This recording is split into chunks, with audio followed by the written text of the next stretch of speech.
Hello ladies and gentlemen, boys and girls, student listeners, how are you today? John Hill Jr., your professor. I want to share this awesome movie with you that I just watched today with my family, The Jungle Book. And this was an amazing story for so many reasons with all kind of lessons. And this kid, Mowgli, was so awesome because of his braveness and his character, right?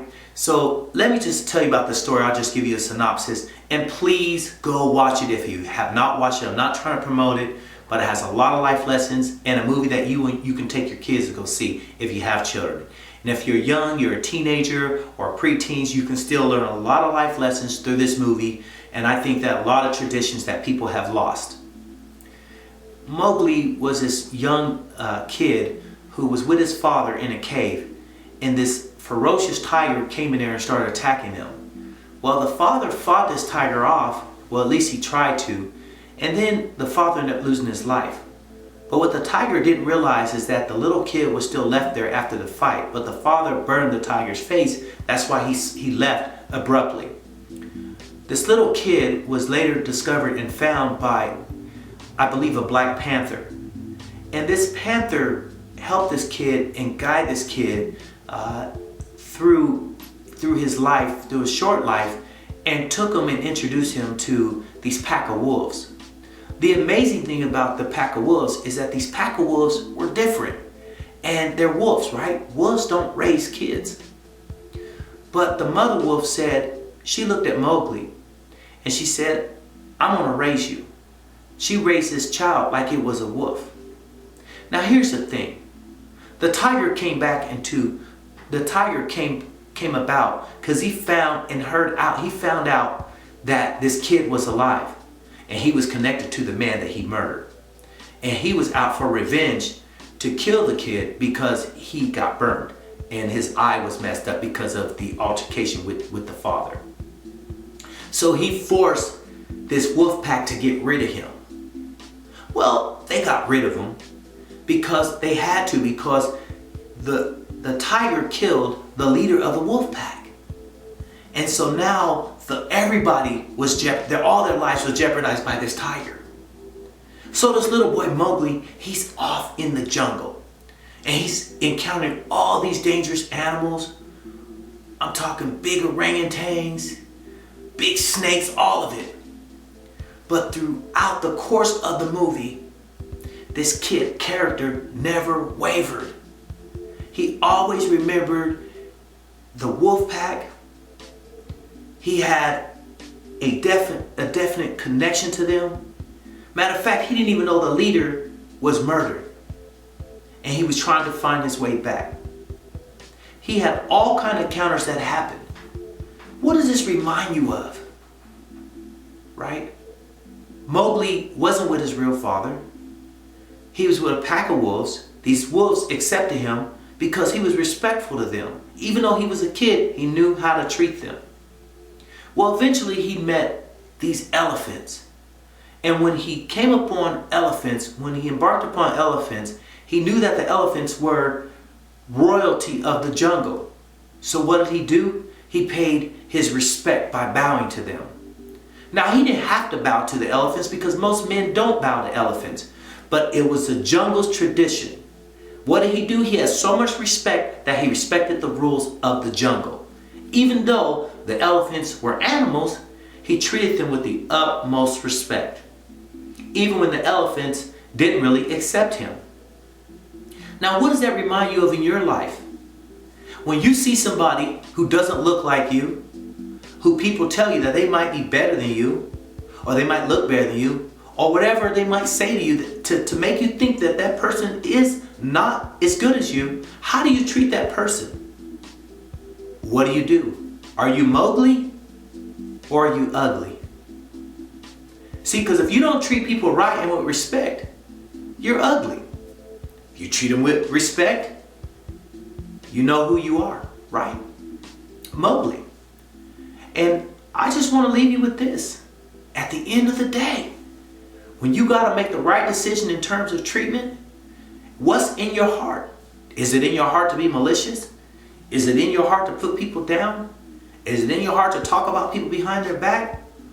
Or is it in your heart to be a servant to mankind? You see, you could be a servant to the man that's next to you. You could find a person on the streets that's looking for money, looking for a conversation, or just looking for a hug. But what do you do when you see that person? Do you look at that person and say, oh my God, his fingernails or her fingernails is dirty. Get away from me. I don't want to have nothing to do with you. Do you look at that person and say, I'm more important than that person? I don't have to talk to that person. My parents told me don't talk to bums. Well, see, really, there's no such things as bums. There's people out there with mental health issues. There's people that have faced challenges that you have nothing to do with and you know nothing about. There's doctors and lawyers and scientists. There's people that have been accepted to Harvard University, Yale, and Notre Dame, who've had football scholarship offers, full rides, that are bums, sleeping underneath the bridge. Well, not bums, but they're called bums. They've been labeled. And what do we do when we see those people? We turn our head. We put them down. And sometimes we even laugh at them and throw things at them. For what? Does that make you feel better?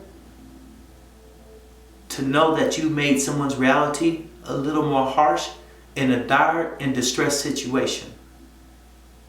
See, Mowgli taught me a lot about life. Just this little boy in the jungle.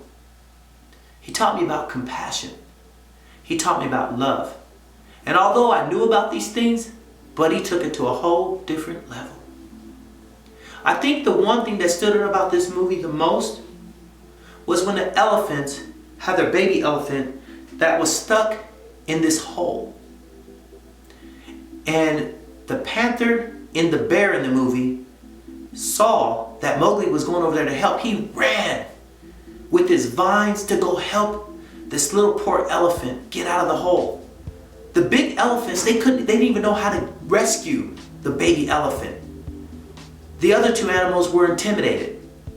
This little bitty young kid who didn't really belong to the jungle, but adopted the jungle, and all these animals took it upon himself to help.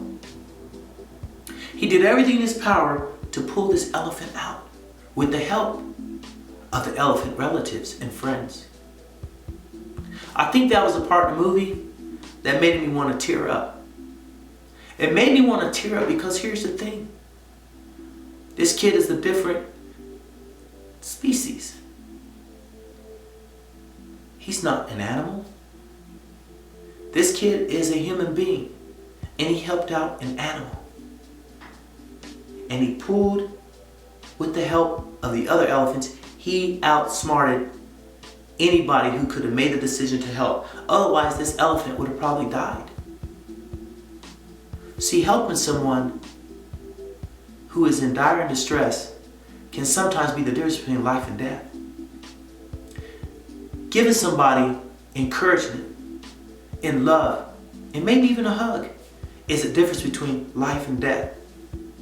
So the moral of the story is when someone needs you, try to look deep in your heart with that compassion. Try to find that love from within. And think about the Jungle Book. Do you want to be the snake in the story who tries to lure people into believing that what you want, and at the end you want to strike and take their soul? Or do you want to be Mowgli, that no matter what, you're going to do what's right?